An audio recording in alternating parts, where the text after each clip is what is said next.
Beautiful. Okay, so I'm Carrie Lake, creator of the Animals of a New Earth podcast. And today I asked my beautiful friend, Kelsey Beasley, to be here for a conversation. Kelsey and I met through an online group of people, all willing to accelerate in our awareness and our consciousness, to be able to share more genuinely who we are, to do our work more genuinely in the world. And Kelsey and I connected largely because of animals and a deep, profound appreciation for animals, but from really what I would say a unique perspective that Kelsey has. So she lives up in Alberta, Canada, and is a shepherd by her own declaration. She has sheep. I don't know if you have cattle as well, but I wanted to have and share this conversation with Kelsey, with everybody, because of the enormous charge of separation among humanity that exists about animals as food.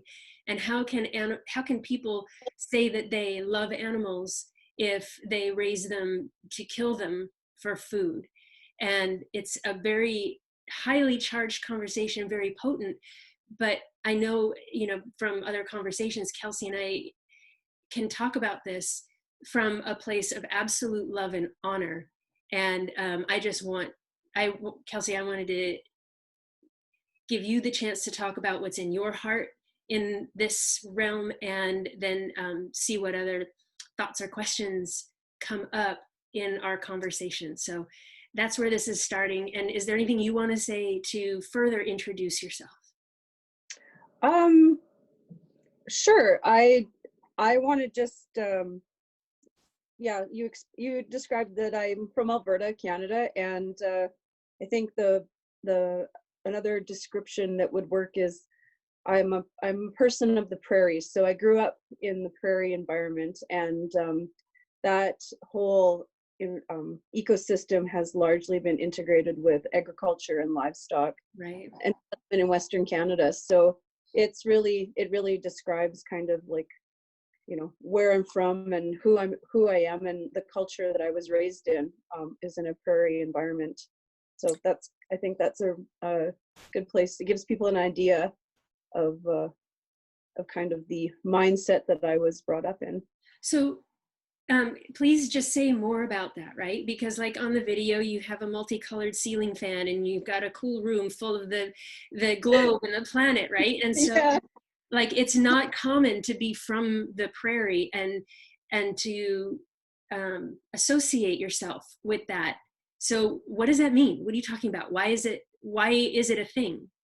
It's a thing because so I really resonate with the grasslands, and the prairie environment was created, like that's the grasslands, and grasslands are located all over the world, Africa, South America, Australia, North America, Asia. We have these steppe environments that before the agricultural revolution, we, nomadically speaking, human beings lived on the grasslands, and they herded animals and they hunted animals on the grasslands. So we're, but I'm also, I think in a global perspective, like I look at the world as one home. So that's kind of, I have lots of references to that in my household. And so I think I'm glad that you brought that up, actually, because I think people can think about Africa and African grasslands or Asian grasslands. And, at least in the United States, I think there's a general disposition that Canada is just weird and out there, right? But cold, we're the land of ice. Right. And so to me, it's so rich when you talk about it this way. Like when I tune into the grasslands and I just feel myself in relation to what that is, it's so nourishing. Like there's just open space for life to be what it is up there. And or in Africa, like that's like the whole icon is all of the large hoofed animals and all the large animals still have space to exist on this Yeah. planet. So being a human that lives that way, you know, humans have built this, like you said, the Industrial Revolution, right? We've built this industrialized way of keeping animals, which is, you know, very much exploiting to some degree. So can you talk about, like, there, I mean, I know you're aware of that, but I also know that you have a very different perspective about raising animals to be able to feed humanity. Can you just share from your heart, like, what do you love about who you are and what you do? Um, what I love the most about who I am and what I do is being able to experience the rhythm of large ungulate, large animal life. Whether, I mean, we have a sheep flock, we have a cow herd, we have horses. We don't eat horses. Just want to make that clear. But we use horses for herding purposes, and you know, we mimic the movement and the rhythm of how the dynamic between the soil, the plant, and the animal all interrelate, Yeah. and we scale that down on our place. But what I love the most about it is, like, this is a natural rhythm. This is what happened, you know, this is what's been happening for thousands and thousands of years. And as mankind has, you know, exponentially taken off in this direction, those ways of being have now had to change and adapt. But living on the grasslands, I get to go back to that and actually can biomimic that the best I can, with the area that I interact with. So it's something that is, to me, it's a natural way of being. It's not always the easiest way. Yeah. The environment is harsh. We live in a harsh world, and Mother Nature can be ruthless sometimes. Yeah. That's how ecology works. But at the same time, it's an incredible thing to be part of and be integrated. It's like music in a way. It's amazing to watch, and it's amazing to feel, it's amazing to experience. And yeah, we have 4 seasons in Canada, so Right. winter, spring, fall, and summer, and each one of those has its own challenges and its own blessings in a way. And yeah, to me, what I love about what we do, producing food out here, is we get to, you know, be part of this rhythm. Okay, so, thank you. I think it's easy for people to forget that there still is a rhythm of life that's something other than, you know, drive in the car from A to B and then go to the store and pick up packages of food and go home, you know. I'm glad that you're talking about that. Like, when you're raising the animals, how much land do you manage?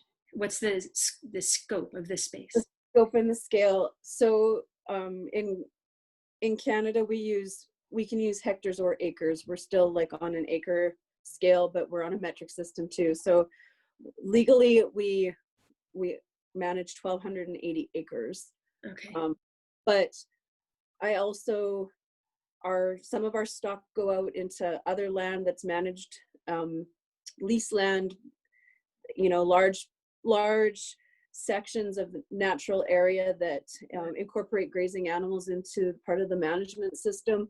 And then some of our sheep actually go quite a ways away during the summer, and they are part of a program to manage invasive species, invasive leafy spurge on sensitive natural areas, and they graze to keep this invasive weed from overtaking a certain space.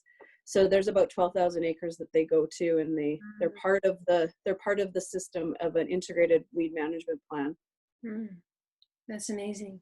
The 1,200 acres that you manage more directly, Yeah, Is that enough space to actually experience rhythms of nature in relation to animal life? yeah, yes. Say more about that, because I want It, I it want can you be, to share, yeah. Okay, so the I'll give an example. experience. It doesn't even, like, I grew up on a smaller parcel of land.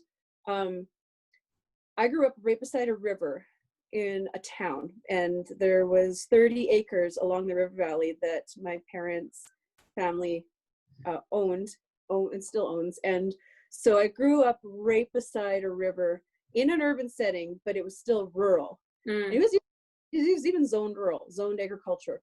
And then just outside of town, my parents had a small farm, still have a small farm that's in our family. And that's 480 acres. Now that land it's about 300 kilometers from where I live now, but it has 4 times the production that we have here. Wow. And that like that just goes to show like the different eco zones that we are living in, and how land varies in its capacity to produce. And that's based on soil quality, climate, moisture, precipitation, soil fertility, soil health, all those types of things that we're dealing with. But the rhythms have always been there. And I mean, experiencing, the new growth of spring, or the, the fall frost, and the ability for that piece of ground to sustain life, you can experience, like, if it's in its natural state, if it hasn't been disturbed or cultivated, Right. the rhythm is a little bit more noticeable, Right. versus when it's been cultivated and then changed under agricultural practices. So what's really interesting and really amazing about raising livestock for food is that you can integrate livestock into natural areas where that whole ecosystem is still intact and above and below ground, including the huge amount of livestock below the surface of the soil called the microbiome, which I really like to focus on. Yes. Yeah. I love the perfect transition, because I was just going to sort of circle around to a film that got quite a lot of attention, called The Biggest Little Farm. Have you seen that? I have seen the preview for it. It looks it looks good. It's gorgeous. And I saw an interview with those guys, the husband and wife, whose names I'm not going to remember, but with those guys, they were talking about how, in order to do a truly biodynamic farm, that it really requires animals on the property. And yes, it to have the microbiome requires, and it on one hand it's profoundly obvious, but on the other hand it's not so obvious to people whose mindset is straight to the opinion that humans should not eat animals, should not exploit animals for food when plants exist, right? And their point was that having the animals on the land is absolutely, hands down, necessary, and it can be done in a way that is profoundly humane and beautiful. And so they're really putting that message out in media. So and it does all come back to the microbiome that really digests and nourishes everything. So what do you want to say about all that? There's a large movement in Western Canada right now about like soil health, because we're seeing a lot of indications and symptoms of a system that is, as far as health goes, health is a form of function, and it's not functioning well. We're seeing more indications of pathogens and, resistance to, like, not the immunity that should be there for plant communities, for cereal, like crops we're growing. And it's because there's a lack of biodiversity Right. And that lack of biodiversity is actually a lack of biodiversity in the soil, because the microbiome is substrate specific. So when you take only one plant and you regrow it continuously, you are creating a substrate in that soil for a very low profile, low biodiverse microbiome. And that allows opportunistic pathogens to come in. And then you see weeds coming up because nature doesn't work. Like nature looks at it and goes, no, we need to change this. Like, this isn't good. And livestock, wildlife, whether it's wildlife or livestock, there's going to be large herbivores that are going to consume those plants and be part of that ecosystem, because that's how the grasslands have evolved. They've evolved with grazing animals. And Dr. So necessary. Yeah, Dr. Fred Provenza just released a book called Nourishment, and it's about the innate wisdom that we can learn from animals and how they eat. And I mean, we are part of that ecosystem, and it's very integrated and it's very dynamic, and it's actually like it's a privilege and an honor to be able to raise livestock for food. Please say more about that. Like, where's your heart in all this? How do the livestock touch your human heart when and I'm asking on behalf of other people, okay, when you know that you will be sending them to an industrialized death? So what I get the most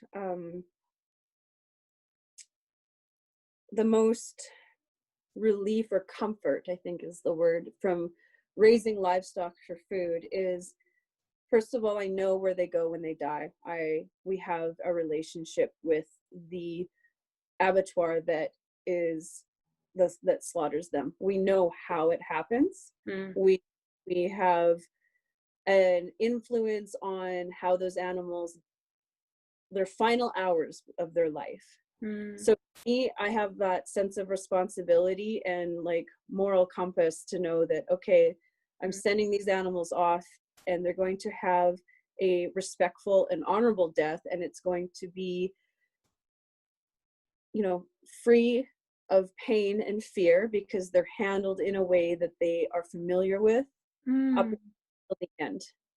Wow. So that to me, that's how, as a person who raises them, I go right to the finish. It's not just they leave my farm and I don't think about them ever again, because I take that responsibility on, and then everything from their, like, I think where a person really has insight into raising food for consumption is, like, I'm married, and we have children, and I'm married to my partner who is a hunter.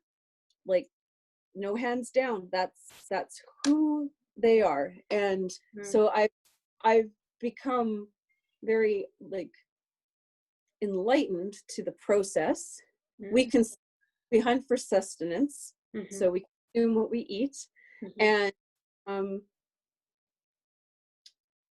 then the other aspect of raising an animal for food is when you actually have to euthanize an animal, because it's the most appropriate thing for them at that time, and you become very aware of, like, how important life really is, and the huge amount of the huge honor you carry as someone who practices animal husbandry. And when you actually have to euthanize an animal yourself, I think that's probably one of the most, like, reconciling moments that you have as a stock person. So for me, it's like you become very familiar with death, and then from there everything works backwards, and you just tend to, when you go through the process of, like, birth and raising animals every year in a new rhythm, you appreciate and you love and you value and you honor bringing life into the world so much more, because it's such an amazing thing. And you know that they're going to carry through and they're going to live their life to the best that they possibly can under your care up until of death, which then they go on to feed people. Oh, and even pets, right? I mean, Yeah, and pets. Yes, pets. Pets. There's two big things I want to say. One is I'm aware of another company that raises all their own animals with the highest integrity and respect to produce pet food. And the way they talk about, they have this conversation all the time, like how can you justify killing other animals to feed animals and all this stuff. And aside from the fact that, that's how nature works, animals eat other animals, that's actually just true. And humans have just systematized these things because, like you said, human population and desires kind of skyrocketed. But the way they talk about raising the animals is just like you're saying, they ensure, they go out of their way to ensure that the animals that become food have a rich and beautiful life while they are alive. And the way they talk about it, I love. It's their life can be described as happy, happy, happy, happy, dead. And because people are afraid of dead, the dead part sounds bad, but it's a necessary part of life for life to continue on. And so I think what you're saying is so beautiful, to bring out the reality that becoming acquainted, if not, rhythmic with death, can open your appreciation of the creation of life as well, right? And you're talking about it from such a pragmatic, planetary perspective, but it's the same perspective as, really high frequency spiritual principles as well. To say that, well, there is really no death. It's simply a transition into another form of life. And then birth is a transition from another form of life. And so I hear you talking about the same thing, but from a very grounded, real, human, systematized perspective that doesn't exclude nature. You're not excluding nature. And that is why I love hearing you talk about it. I have to acknowledge there probably are farmers who don't operate the same way you do, who don't have the same perspective, who are just churning it out and not really aware of the experience of the animal. Although, because people are changing, people's priorities are changing, that the awareness of animal welfare is light years beyond where it was maybe even 50 years ago, right? And yes, I think so. And I think most people that yep, at least here in Canada have that awareness of, like, the well-being of their stock is important. yes. We Hang on tend one to second. Hang on yeah, one second. These guys, they heard something. guard dogs. Oh my God. So fantastic. Okay, please continue. Sorry.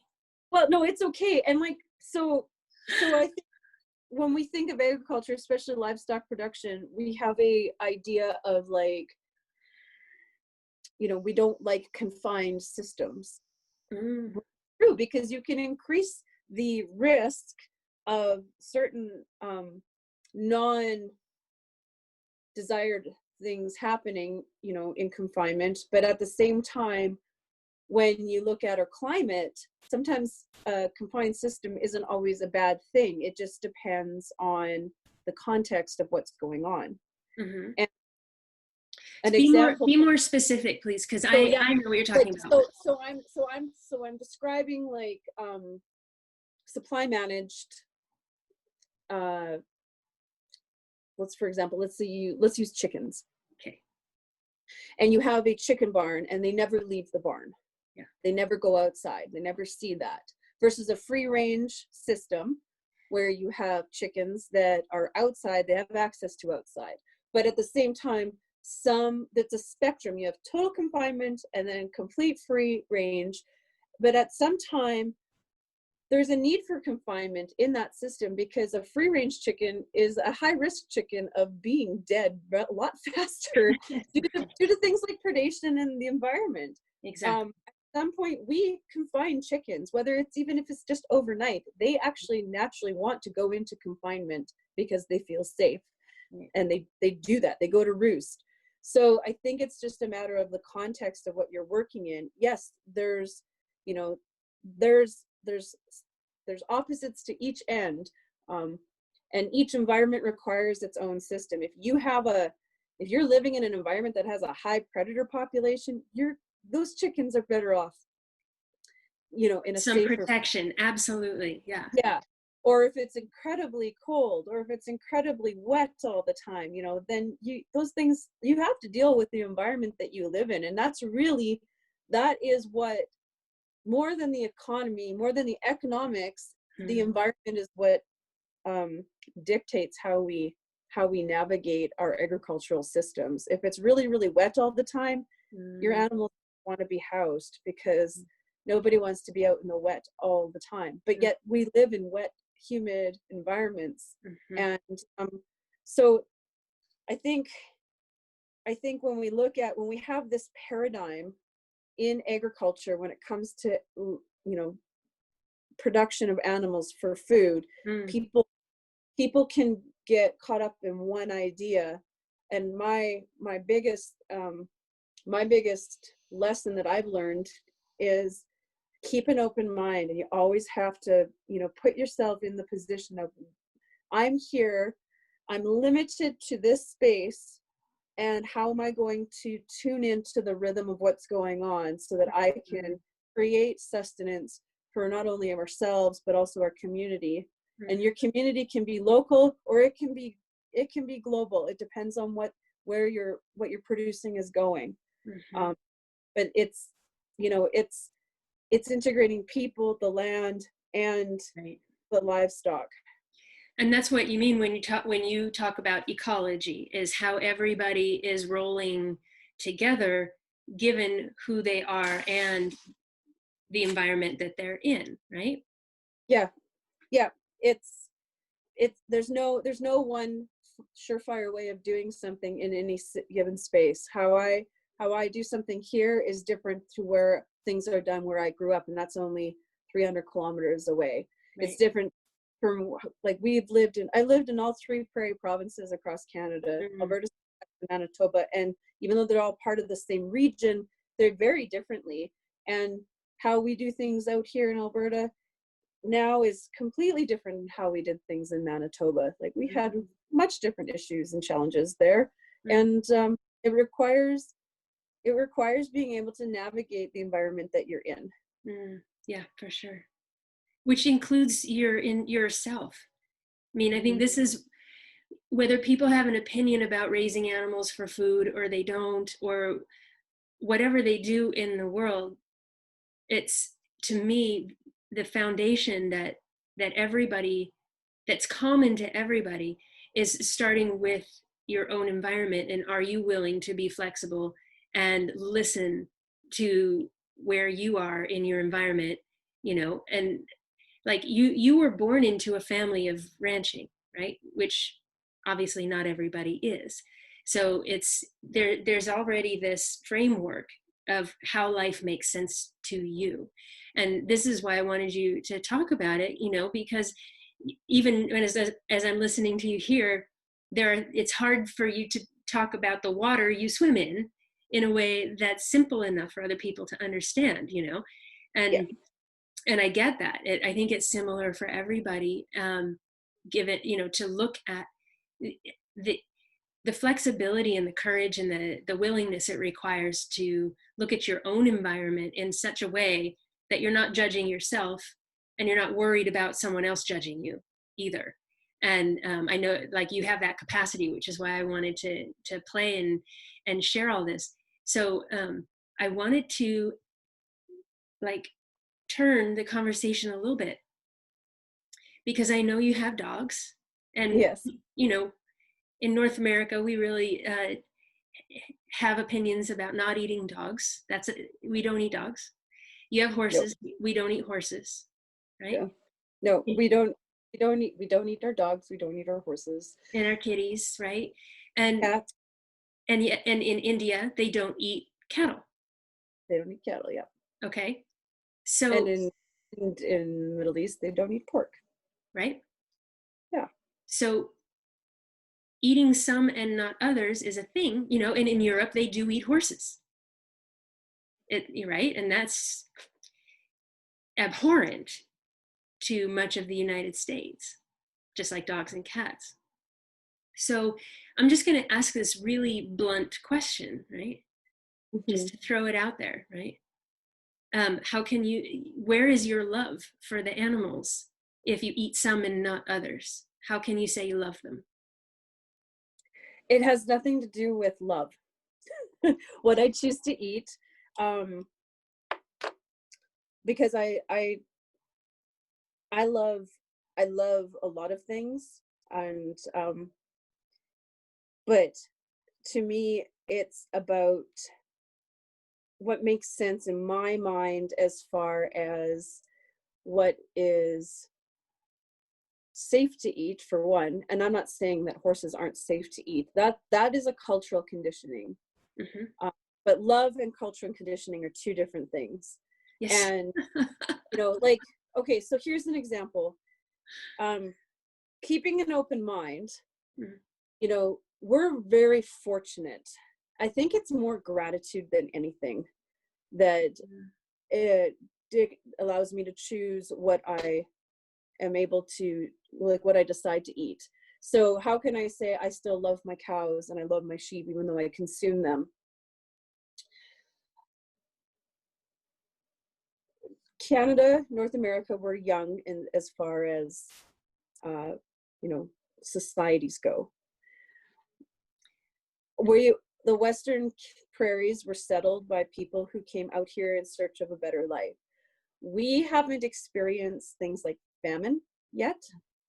We're completely naive and ignorant to the hardships. We're so privileged. We have like an incredible access to nourishment and food, and we have never been put into a position where there's been such a shortage of protein that, like, we're essentially and the climate that we're starving to death. So but then there's also the scientific aspect that I look at. For me, when I look at zoonotic infection, some people don't know this, but my background is in micro and immunology. So when I look at things like veterinary virology and veterinary bacteriology and zoonotic infection, I know that there's just certain animals that I don't want to go near because they are reservoirs, or they carry certain microorganisms that can harm us. So the large ungulates, the large ruminating animals, are pretty safe as far as goes. I don't want to eat a carnivore. I don't, I was invited once to a wild game gathering, and it was about cooking like indigenous dishes in Canada, wild game. And hunting and trapping in North America was actually the first industry ever here. And so managing like fur-bearing animals happens, and predators are apparent. And I've never ever wanted to. It's like, oh, there's a bear, like somebody cooked up bear. No, thank you. It's not in my. But I'm also not starving to death. So to me, it's not really a matter of. I think it's just like I have a real great sense of gratitude because I have the privilege to choose to eat what I want right now. Right. And how can I say that I love all things. Like we've been created, they're here. And those magnificent large herbivores that we consume for sustenance if they weren't actually part of a food chain, so there's other large predators out there, if that was left to ecosystem dynamics and we didn't, you know, create food, there would be a population shift. Things would go through their rhythm. There would be die off, and die off would come into the form of starvation and disease, which is really terrible death. So Yeah. that's, you know, that's, we are a species that has huge impact and influence on this planet, and we consume animals for food, and that is the way it is. And manage it in such a way so that the food is available. The food is available. And to do that, to recognize, you know, if we're living on grasslands and we're creating food, plant-based food for human consumption, our grasslands are here because of large mammals, livestock integrated on that land. So it is a complete cycle, and we need large animals on the grasslands, on these landscapes, to keep cycling through the forms of life that are required to keep things going. Absolutely. And I love it. It's more evident now. I mean, there are 20 years, 30 years of studies about what happened when all the bison were killed, because humans thought that was cool for a while, you know, and what happened when all the beavers were trapped, because humans thought that was cool for a while. And what happened when all the wolves were killed, because humans thought that was cool for a while, you know. And granted, there's a lot of people who were trying to think in a way of how to manage life so humans can thrive and make human life easier. You know, wolves will kill your sheep because it's easy, and they, you know, wolf babies need to eat too, right? But I love some of the really prevalent studies that have come out about, like, Yellowstone, reintroducing wolves into Yellowstone, and how the entire ecosystem came back to life because there were no longer the overpopulation of grazers that were eroding the land and tree, and then reintroducing beavers to rehydrate the land. And I mean, there's studies of beaver in Nevada, in the deserts of Nevada, that rehydrate and recreate forested land in what looked like desert, just because of, you know, stripping away the root system in the microbiome. And so beyond just listening to the wisdom of animals, it's engaging with the wisdom of animals, receiving the simplicity of, oh yeah, if we bring beaver in, their natural way of being will rehydrate the planet in these Absolutely. areas. I love that you just brought up the beavers. I actually just had this book out. Awesome. See? Yeah. And this is like Caring for the Green Zone. So this is a publication from part of we have a program called Cows and Fish up here for riparian area management in Canada. And this is all about the role as the beaver plays as a keystone species in our watersheds. Completely. It's so important. And like you can have livestock and wildlife together on the landscape. They can form a cohesive unit, and you know, the landscape is adaptive. And yes. I really enjoyed how you just brought beavers into that. Yeah, thank you. Because, you know, we're Canadian, and that's like one of our animals. They're amazing. They are amazing creatures. And then, so now I have to play off of what you just said, that you can have livestock and wildlife coexisting on the land. There's, in the United States anyway, this massive push, I guess, of cattle farmers, some way of justifying that wild horses need to be taken off of thousands and thousands of acres because they compete with cattle, which, you know, I'm sure there's a justification for it, because it keeps being pushed through legislation, and humans trying to manage horses as a wild species. Granted, the horses out there largely have propagated from domestic animals that either, you know, got loose or were turned loose or whatever. But to manage farming and raising animals in a way where wildlife coexists with farmland. Talk about that a little bit, but then there's one other thing I want to ask you about small farm paradigms, because Mhm. that's a huge thing here too, like returning to small farms to feed your local community. I want you to talk about that, but please talk first about wildlife coexisting with farmed animals. So a lot of our a lot of our farms and ranches that have livestock still have a lot of natural areas because those grazing lands are usually not fit for cultivation. Uh-huh. So those areas where are still kind of left in a semi natural state or a natural state, and they're intact and they're corridors, and they're also like that's habitat for the local wildlife that resides there. And properly managed, there's a, they create their own ecosystem. And because that landscape is still the way it is, because we haven't changed it with cultivation practices, then that's where we integrate our livestock component of with the farms and ranches that still have livestock available. Like, that's the other thing. In Canada, I know that our national livestock herds numbers have been going down. The trajectory has been going down. So there's less livestock here than there has been really ever. Mm-hmm. And a lot of our species at risk here in the prairies are on farms and ranches that still have large quantities of livestock and where they run their livestock. Mm. So you see Are they? everything, big elk herds Yeah. down to, owls, rattlesnakes, reptiles. Songbirds are the biggest one. Our prairie songbirds are the big one, but things that require really specific niche,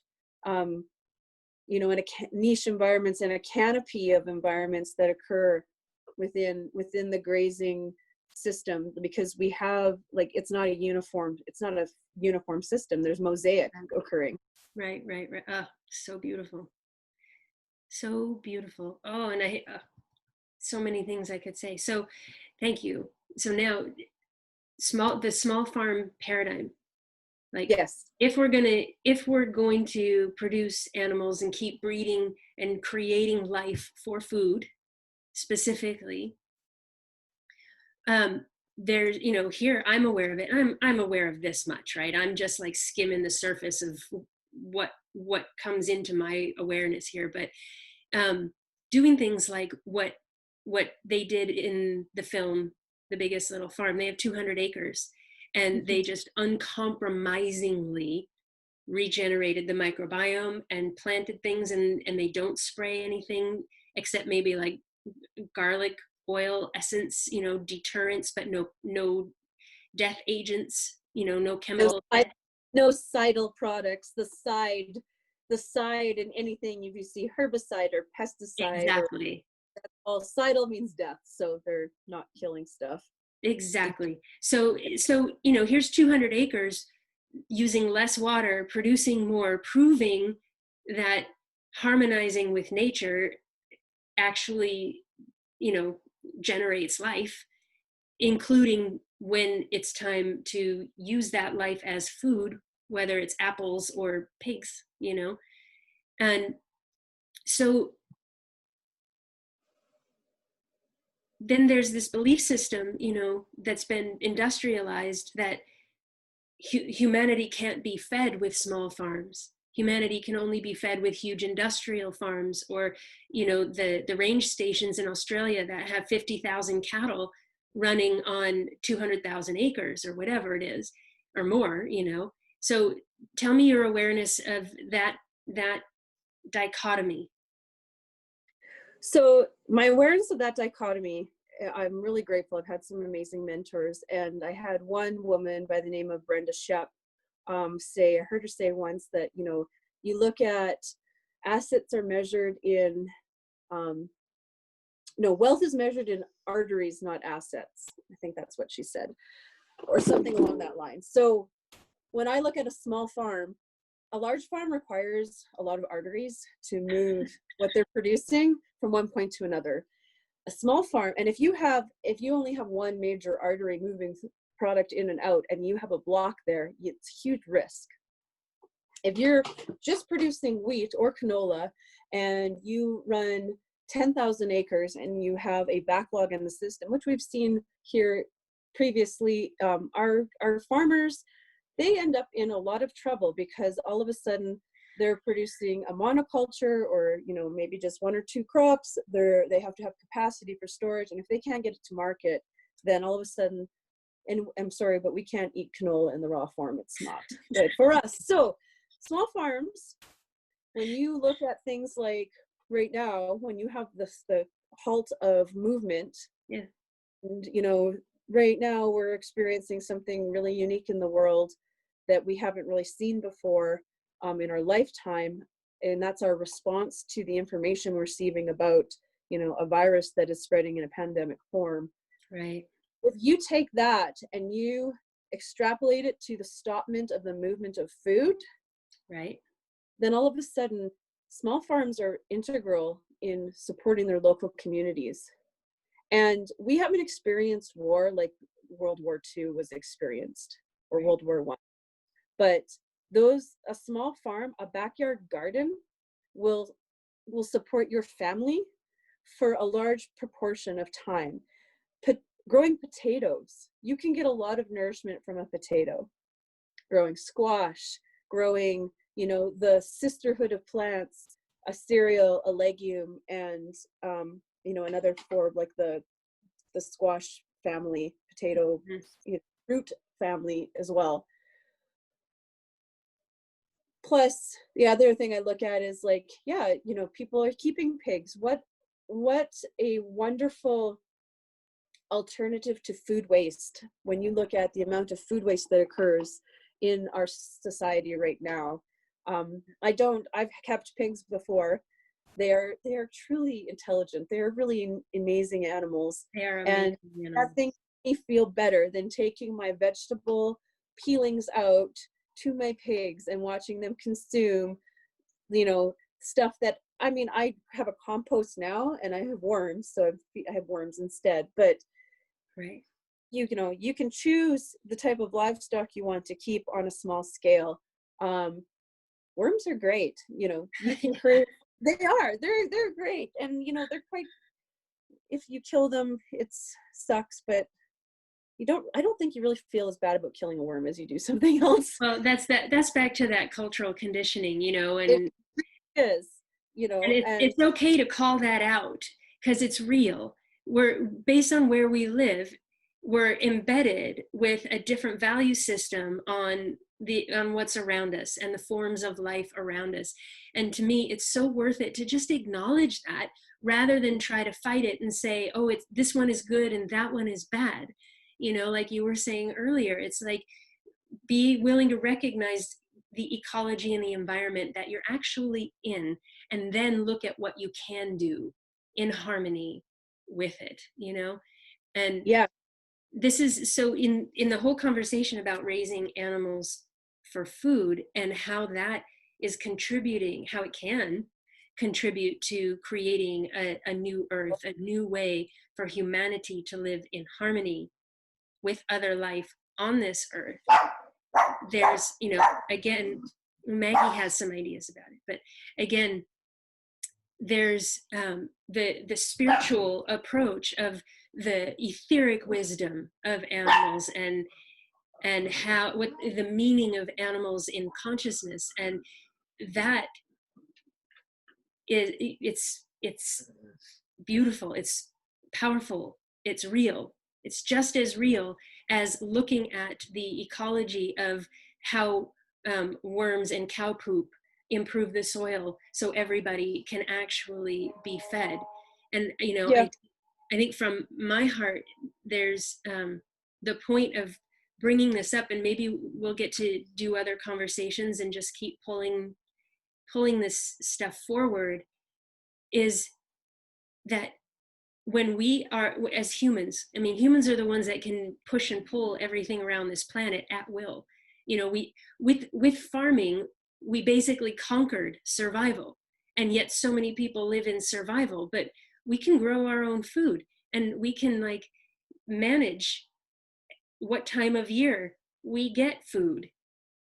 It's our survival in that sense. If we were to talk to each other globally, we're set. We Wouldn't have, you say? we do, Yes. we have a huge ability for impact, and we influence so much with Yes. very little,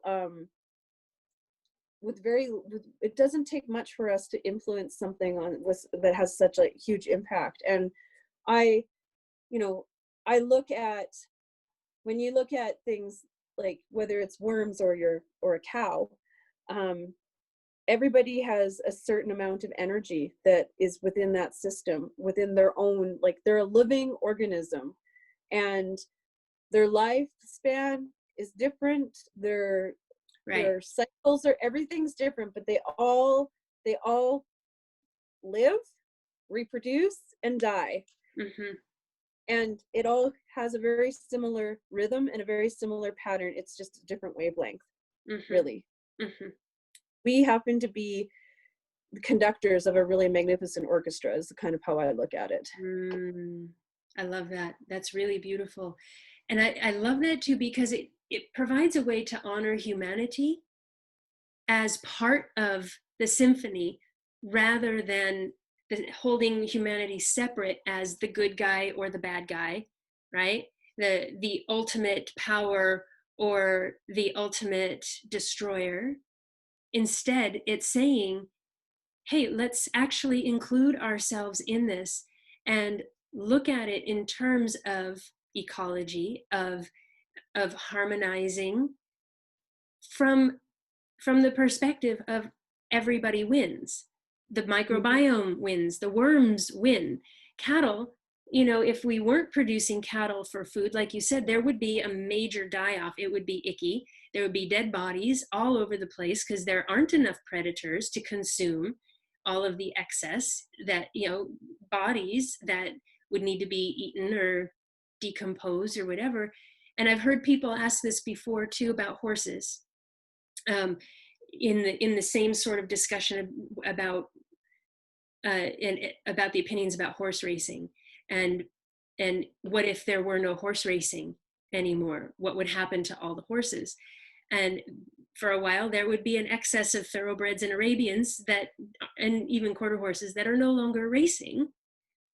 But once that little hub were to be transcended, we'd realize there wouldn't be an excess of animals because humans would no longer be producing them for that industry. So in that way, nature would balance itself back out again as well, when humans start interacting with other species and with their environment from the perspective of harmonizing rather than the perspective of profiting or dominating.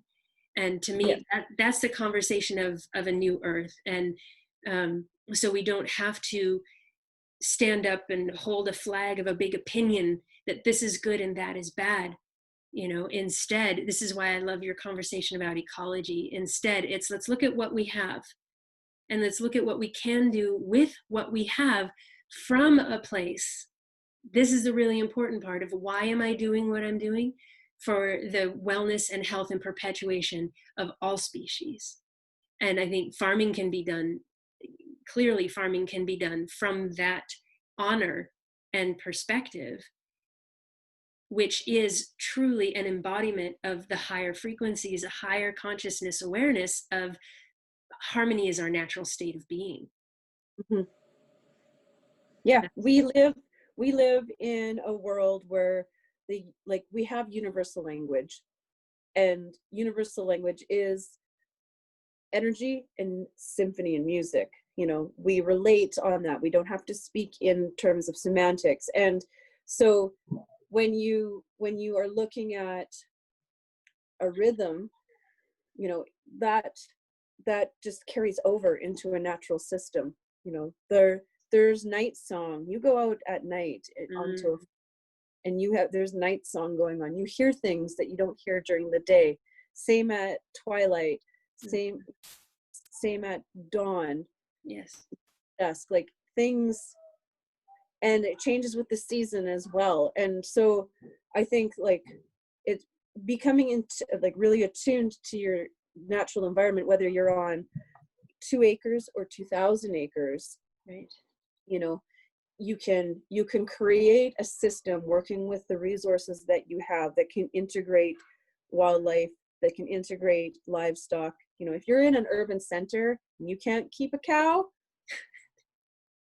you know, you can keep a compost, you can grow vegetables, you can, you know, you can create a community of agrarian minded people, Right. and support outwardly communities of agrarian minded people.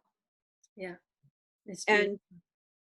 And I mean, we have to eat, we eat 3 times a day, At you know, so least. at least, or I mean, I'm a big advocate of intermittent fasting. I consume, I like, and I consume a high meat diet, and because of just some of the health things that I've experienced getting to know myself, and I Mm. recognize, okay, like our system, I'm responding to our agricultural food production system I have sensitivity. So for me, eating meat helps reduce some of my sensitivity, and fasting helps reduce that. So I don't actually eat 3 times a day, but my family does. Yeah. Yeah. Yeah. Yeah.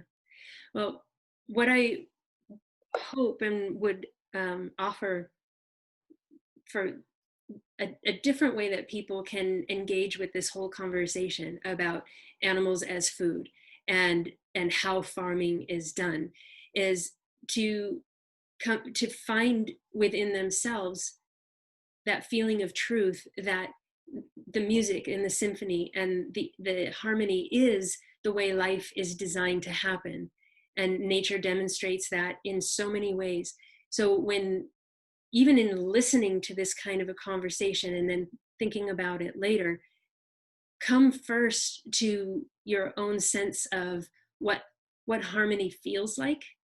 Even listen to a symphony, listen to the birds. That's why it has such an effect on our systems, is because it is that natural to go be in nature and listen to birds and just exhale. Let yourself explore feeling that first, then consider the whole um, farming paradigm, the vegetarian paradigm, what's required to adhere to one set of rules or another, because even a lot of um, a lot of people want to be vegetarian to avoid killing for them to eat, and the morality of that, which I honor. I totally get that. It's really coming from a place of do no harm, but it is impossible for humans to consume food without killing something. Mhm. Insects die in in just plowing fields, even if you use no cidal compounds.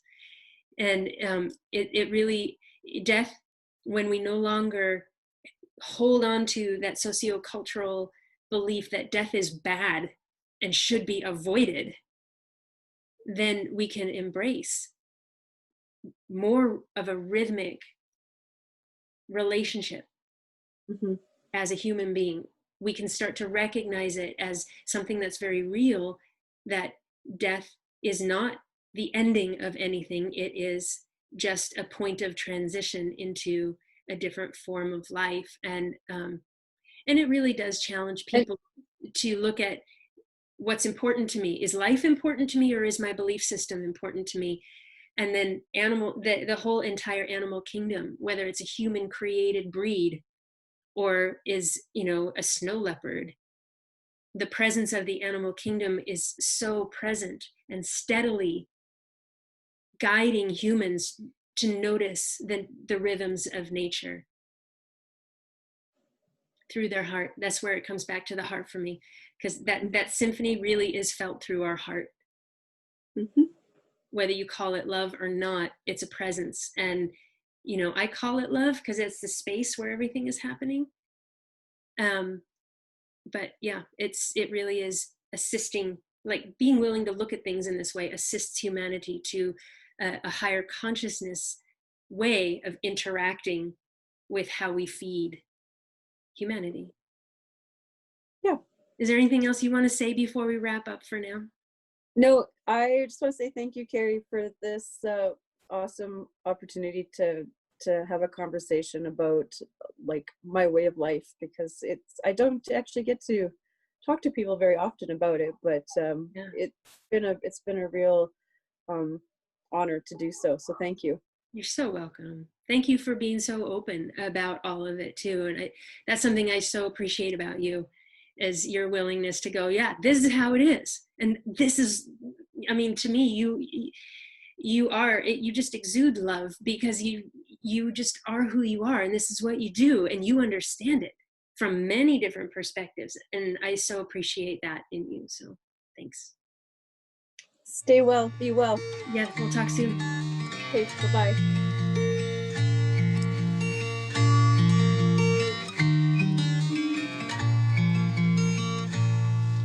I look at you with an open heart and see who you really are.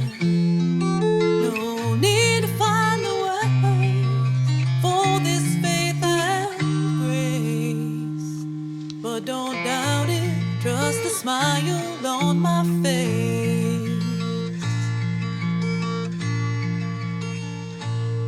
You come to me as a kindred soul who's never been alone. Through dark, uncertain days when you were asking why, I have been the light on the other side. There's a way to live this life, to stop doing and start being, and understand the meaning of the wonder all around. With your spirit in the air and your feet on the ground, the smallest step on the hardest road will lead you where you're meant to go. Surrender to this moment and let yourself be free. The truth is that your story starts today.